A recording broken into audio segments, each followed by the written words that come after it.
Alabado sea Dios, mis hermanos. Soy Sofía, tengo 34 años y fui esposa y madre hasta que una noche todo cambió. Este testimonio me cuesta cada palabra que digo. Lo he guardado en el pecho por años porque duele revivirlo, pero siento que el Señor me puso esta palabra para que sirva de aviso y consuelo a quien la necesite. Nací en una casa de oración. Mi madre Elena cantaba alabanzas en voz baja mientras barría la cocina, y mi padre Carlos llevaba la Biblia en la caja del camión cuando regresaba del trabajo.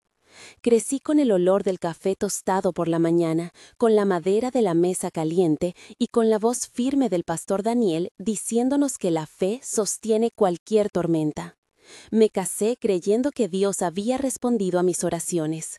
Lo que voy a contarles toca lo más profundo de la fe y de la confianza humana, porque perdimos a nuestro hijo por una fe que se volvió ciega. Si vas a escuchar, hazlo con el corazón abierto. Esto no busca señalar sin antes mostrar la gracia que sostuvo a mi familia. Quédate conmigo hasta el final, que en medio del dolor encontré una verdad que aún hoy me sostiene. Mi infancia fue sencilla pero llena de culto y pequeñas bendiciones. Recuerdo la voz de mi abuela Teresa cantando salmos con una rasposa dulzura, el roce de sus manos cuando me arreglaba el cabello, el sabor del pan recién horneado los domingos después de la iglesia. Mis primeros recuerdos están hechos de luz de vela y oraciones en coro, del roce del banco de madera de la iglesia bajo mis rodillas. En mi casa se celebraba el cumpleaños de cada pequeño logro con una oración de gratitud, y la carencia material se cubría con comunión. Mi madre Elena vendía empanadas en la mañana y en la tarde cosía para los vecinos. Mi padre Carlos trabajaba como albañil y llevaba siempre un rosario en el bolsillo. Aprendí que la fe no era lujo, sino cimiento. De adolescente fui a la escuela y a la iglesia, y cuando me llamaban a leer la escritura, sentía un calor en el pecho como si la palabra me abrazara. También fui testigo de pruebas. Hubo una temporada en que mi hermana Marisol enfermó de la piel y los médicos dudaban, pero la congregación oró y mi hermana mejoró. Esa memoria se quedó en mí y forjó una convicción profunda en el poder de la oración. Sin embargo, incluso en mi niñez hubo preguntas que no cabían en sermones, preguntas que guardé en silencio y que ignoré creyendo que la respuesta sería siempre orar más. Aquellas preguntas volvieron años después, con un costo que no imaginé. Conocí a Marcos en la iglesia un viernes de ayuno. Marcos tenía 36 años, voz baja y manos con callos de trabajo. Era conocido por visitar enfermos y ayudar en las limpiezas del templo. Su risa era tranquila y me pareció un respiro en un mundo agitado. Hablamos por semanas y pronto los comprometimos. Yo soñaba con una casa llena de niños, con risas y con la mesa donde se recibirían a los amigos de la congregación. Antes de casarnos, el anciano Jorge me llamó a su despacho y me dijo: «Sofía, si vas a ser esposa, guarda la oración como alfarero guarda la paciencia». Escuché ese consejo como quien escucha lluvia que nutre semillas. Nos casamos en la iglesia con el canto de la hermana Ana y el abrazo del pastor Daniel. En los primeros años fuimos bendecidos. Nació Mateo, un niño con ojos grandes y manos inquietas. Luego vino Lucía, risueña y tranquila. La casa olía a leche tibia, a jabón hecho en casa, a esperanza. Recuerdo el día en que sostuve a Mateo recién nacido. El calor de su cuerpecito y el olor a gasa y a hospital.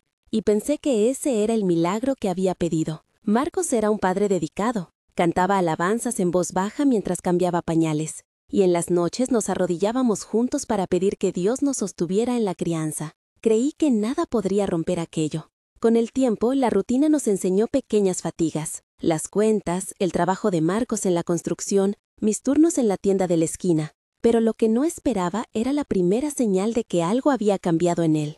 Empezó con sueños que repetía en la mañana, ojos vidriosos y palabras que parecían dictadas. Una noche, en la mesa de la cocina, habló como quien no es consciente de su lengua, y esto fue el primer diálogo que me sacudió. «Sofía», dijo, «he visto una luz y una voz que me llama». Yo respondí tranquila, «¿Qué viste, amor?». Él volvió a hablar con firmeza. Dijo que debemos ofrecer más, que hay una prueba que nos hará más puros. Yo traté de sonreír y dije, Dios a veces prueba, pero no nos pide quedarnos sin cuidado. Marcos insistió, no es pedir, es obedecer. La voz no miente. Aquella conversación tuvo más vueltas esa semana. Yo tengo paz, dijo él otra noche. No tengas miedo, respondí. Pero hay algo que debo hacer, concluyó. Fueron 6 intercambios esa semana, cada uno subiendo el tono de su convicción y mi creciente inquietud. Sentí el aire de la cocina más espeso, el olor del jabón parecía amargo, el tacto del vidrio de mi taza de té era frío en mis manos.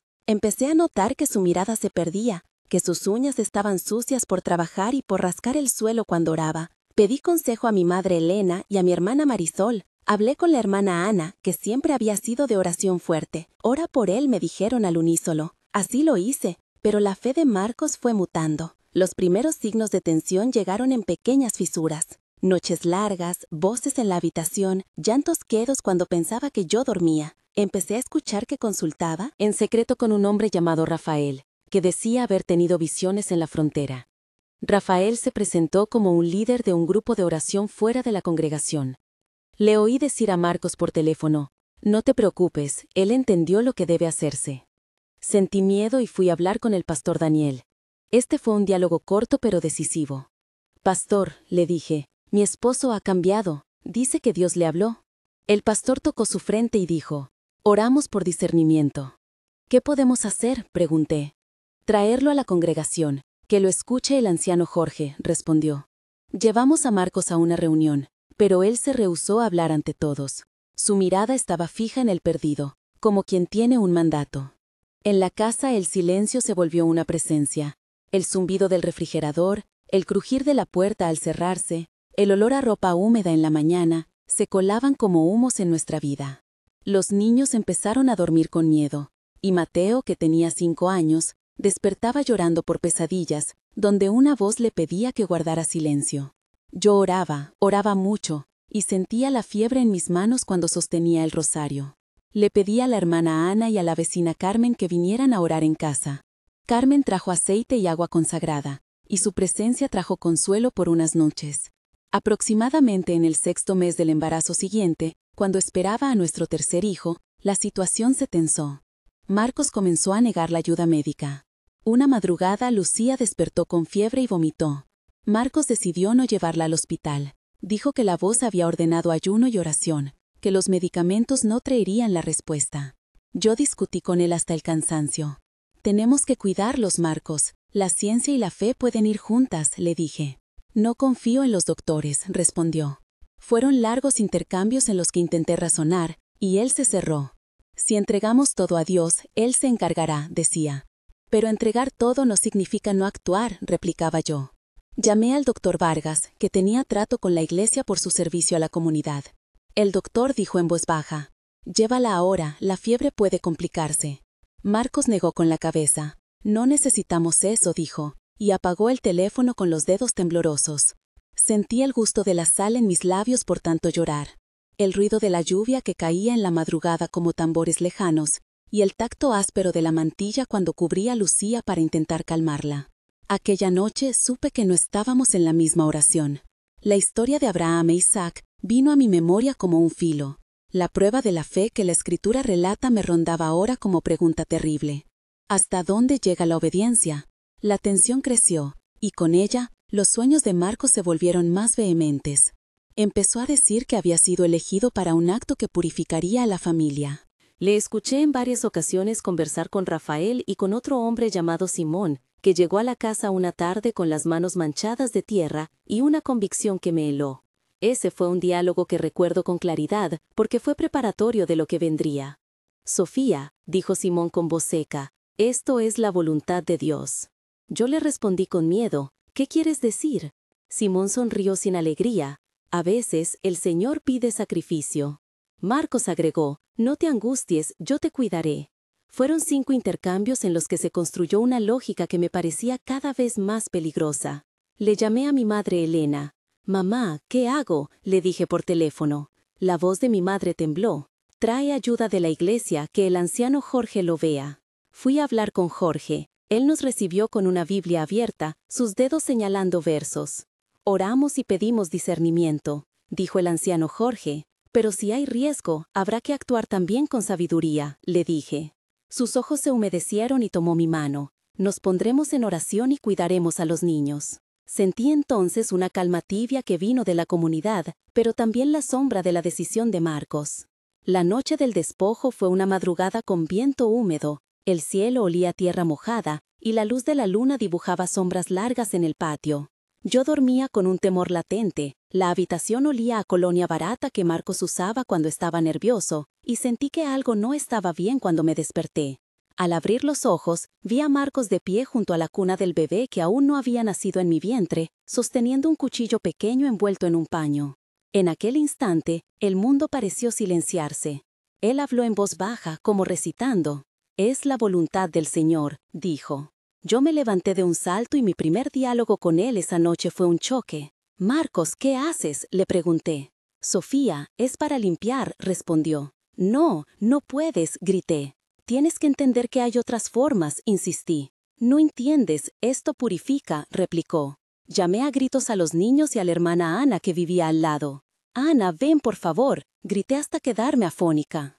En la oscuridad, la hermana Ana apareció con la linterna y la voz de la vecina Carmen se mezcló en un llamado desesperado. Fueron más de 6 intercambios continuos en ese tramo, con la comunidad irrumpiendo en la escena. «¡Alto! ¡No! ¡Sofía, tranquila!». Simón intentó calmar y Rafael murmuró algo que yo no entendí.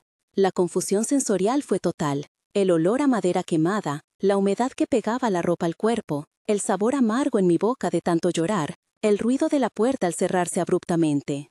Mateo, que había entrado descalzo, metió las manos en la boca y lloró con un gemido que me partió en dos. En ese segundo el anciano Jorge llegó. Su presencia trajo un silencio que cortó el aire. Él se interpuso entre Marcos y el peligro y habló con voz firme. «Por el nombre del Señor, detente». Marcos rompió en llanto y cayó de rodillas. La policía estuvo ahí poco después. El inspector Rafael, con su libreta, preguntó y anotó. «¿Qué pasó aquí?», preguntó. Yo solo podía decir, mi hijo, pero mi voz se quebró. La escena fue registrada, las manos de Marcos temblaban, la expresión de su rostro cambió de convicción a miedo. La noche terminó con luz de sirenas y con el sonido metálico de esposas, y mi mundo se desmoronó en un segundo. El proceso legal fue lento y a veces frío. Hubo peritajes, entrevistas y noches sin dormir en comisaría. Recuerdo la sala de prensa con un olor a café rancio y a papel húmedo. La voz del fiscal explicando los cargos, la abogada que contratamos llamada Claudia, que me miraba con compasión. Hablé con el doctor Vargas, que explicó en términos precisos lo que pudo haberse evitado si hubiese habido atención médica a tiempo. Fueron palabras técnicas y secas que chocaban con mi dolor. Le dije a Claudia, «No tengo fuerza para esto», y ella respondió, «Yo llevaré la carga procesal, usted cuide a los niños». Hablar con los agentes fue duro. «Hicimos lo posible», dijo el inspector Rafael. Sus manos olían a tinta y a detergente. La fiscalía presentó cargos y Marcos fue detenido. La comunidad se fragmentó entre quienes lo defendían diciendo que era una prueba de fe y quienes lo condenaban por negligencia y por el acto que acabó con la vida de nuestro hijo.